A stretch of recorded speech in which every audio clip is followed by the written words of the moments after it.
ఇప్పుడు నేను చెప్పేది కేర్‌ఫుల్‌గా అందరూ వినండి.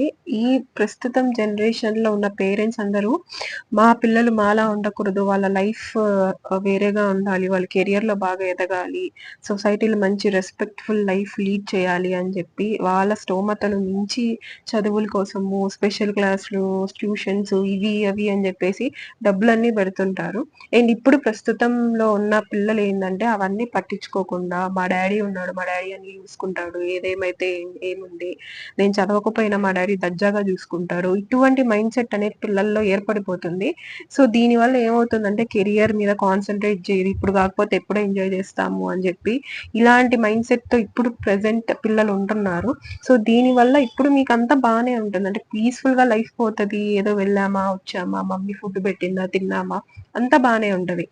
ఆహ్, కొన్ని కొంత డ్యూరేషన్ అయిన తర్వాత అప్పుడు మీకు తెలిసొస్తుంది లైఫ్ అంటే ఏంటి? నేను ఆ ఫలానా రోజు బాగా కొంచెం కాన్సంట్రేట్ చేసి చదువుకొని ఉంటే, చదువు మీద శ్రద్ధ పెట్టుంటే, ఇప్పుడు నా పొజిషన్ ఇంకోలా ఉండేది అని తర్వాత బాధపడతారు. మీరు గుర్తుపెట్టుకోవాల్సింది ఏంటి అనంటే, ఇప్పుడున్న ప్రస్తుతం టీనేజర్స్ అందరూ కూడా మీ పేరెంట్స్ డబ్బులు పెట్టి మీరు బాగుపడకపోతే వాళ్ళవి పోయేవి, వాళ్ళు నష్టపోయేది డబ్బులు మాత్రమే. మీరు నష్టపోయేది మీ జీవితాలు. సో, ఇది గుర్తుపెట్టుకొని మీరు